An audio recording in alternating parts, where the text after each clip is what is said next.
Graça e paz, meus amados irmãos. Eu sou a Débora Viana e estamos fazendo junto a leitura do livro Mães Intercessoras, conquistando o coração dos filhos através da oração, do reverendo Hernandes Dias Lopes. Hoje nós vamos ler o capítulo 2 e ele tem como um tema: Deus está procurando mães que não desistam de orar pelos seus filhos.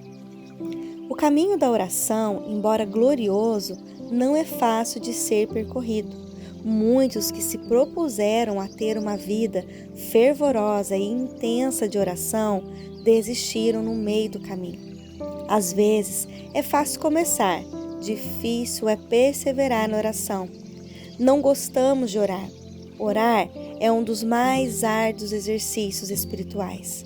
É mais fácil ser um ativista do que uma pessoa consagrada à oração.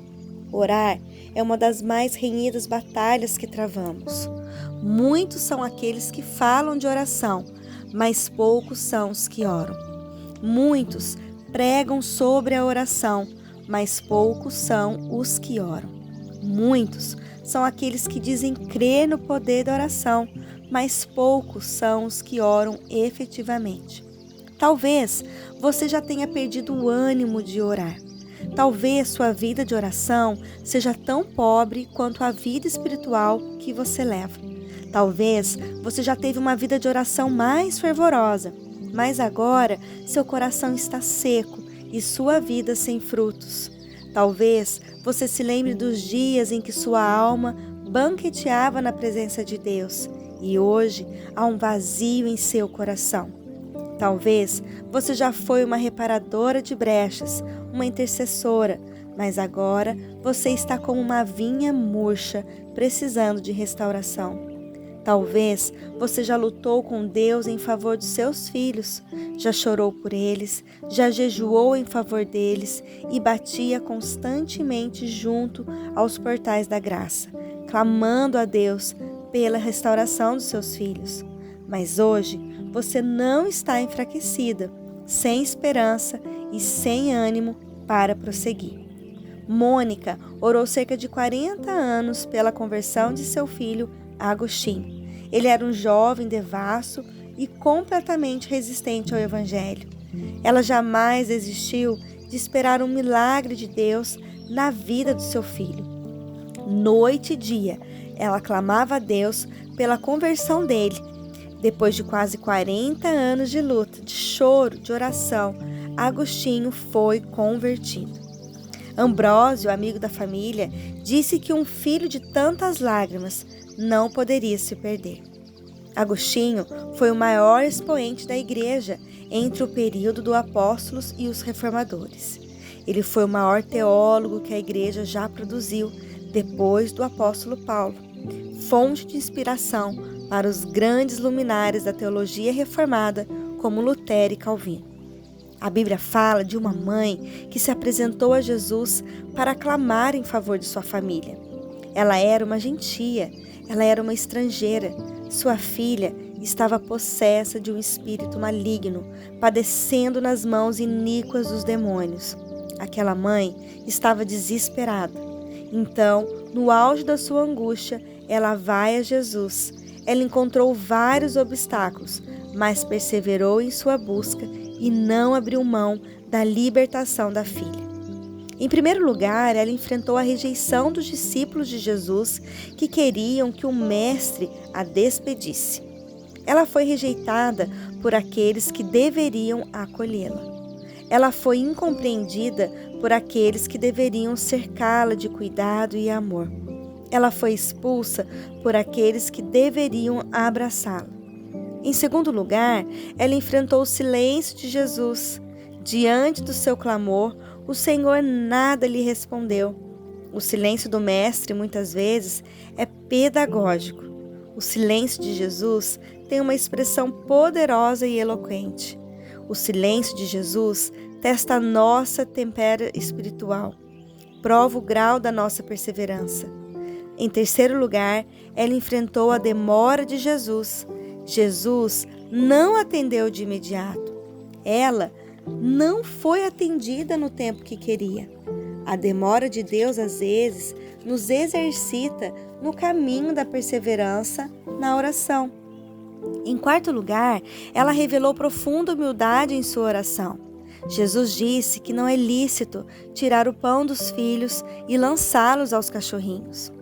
Ela não se exaspera, não perde o controle, não se insurge rebelada contra Jesus, mas se humilha dizendo: sim, Senhor, mas os cachorrinhos comem das migalhas que caem na mesa do seu Senhor. Ela tem uma causa a defender, tem uma necessidade a ser resolvida, tem um pedido a ser feito. Ela não desiste e se recusa a ir embora de mãos vazias. Ela persevera na oração. Em quinto lugar, ela demonstrou profunda empatia em seu clamor. Ela não ora: Senhor, socorre a minha filha, meu Senhor, socorre-me. O problema da sua filha era o seu problema. A dor de sua filha era a sua dor. O drama de sua filha era o seu drama. Ela e sua filha eram uma pessoa só. Ela não faz um pedido mecânico, frio. Havia paixão em seu pedido. Havia urgência na sua voz. Havia amor no seu coração. E é com essa intensidade de alma que nós devemos orar pelos nossos filhos. Jesus não apenas enaltece a sua fé, mas também atendeu-lhe o pedido e sua filha ficou liberta e curada. Tim Cymbala é o obreiro cujos frutos aparecem. Ele é pastor do tabernáculo do Brooklyn, em Nova York. Sua igreja estava crescendo extraordinariamente. Sua esposa, na liderança da música, testemunhava verdadeiros prodígios de Deus. Pecadores estavam se convertendo. Cativos estavam sendo libertos. Doentes estavam sendo curados. E a mão de Deus a cada dia operava maravilhas. Até o dia em que Tim começou a perceber que sua filha primogênita estava se tornando resistente e avessa ao evangelho. A adolescente começou a viver uma vida estranha de rebeldia, mundanismo e pecado. Não tardou e ela se rebelou contra seus pais e saiu de casa, mergulhando na escuridão do pecado. Seus pais choraram, sofreram, pediram que ela voltasse, mas ela estava cada vez mais insensível à voz do Espírito de Deus. Tim e sua esposa começaram a definhar. A angústia tomou conta do coração deles. Alguns amigos chegaram a dizer que eles deveriam desistir de procurar a filha. Contudo, num culto de vigília na igreja, uma irmã interrompeu o pastor Cymbala em seu sermão e disse que a igreja deveria levantar um clamor pela sua filha. A igreja então fez um grande círculo de oração dentro do santuário e eles começaram a gemer e chorar diante de Deus pela vida da filha do pastor. Aquele santuário transformou-se numa sala de parto, onde as dores e os gemidos eram expressos em agonias diante de Deus. Quando o pastor retornou para sua casa na manhã do outro dia, ele disse à sua esposa: se há um Deus no céu, nossa filha foi liberta hoje. No dia seguinte, enquanto ele se preparava, a campainha tocou e a filha entrou em prantos e ajoelhou aos pés do seu pai, soluçando, quebrantada, transformada pelo poder de Deus. E imediatamente ela perguntou ao pai o que havia ocorrido na noite anterior, pois fora tomada por uma profunda convicção de pecado e sem qualquer explicação, de repente se viu chorando amargamente aos pés de Jesus, confessando seus pecados. Aquela moça foi liberta, foi salva em resposta às orações.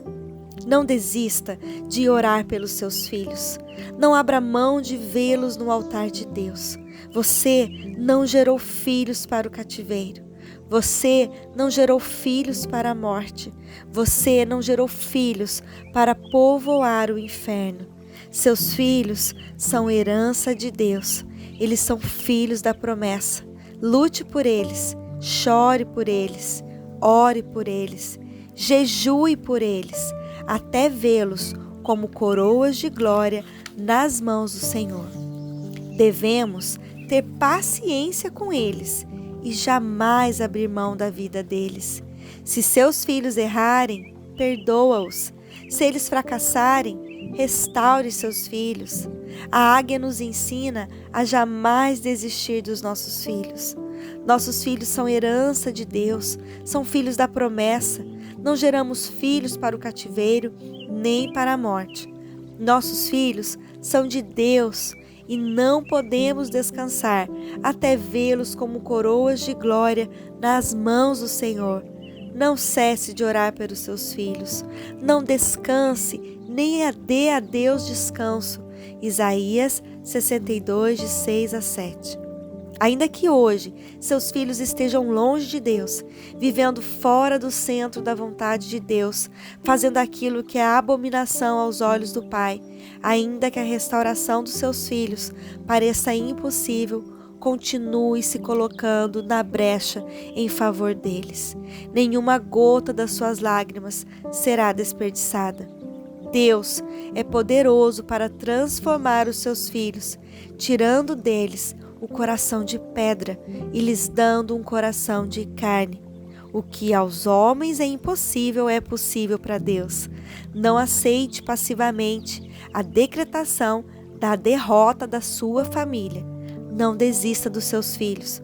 Os perdidos podem ser achados e os mortos podem reviver. Você ainda poderá celebrar a festa de restauração de seus filhos. Ore, haja e espere no Senhor.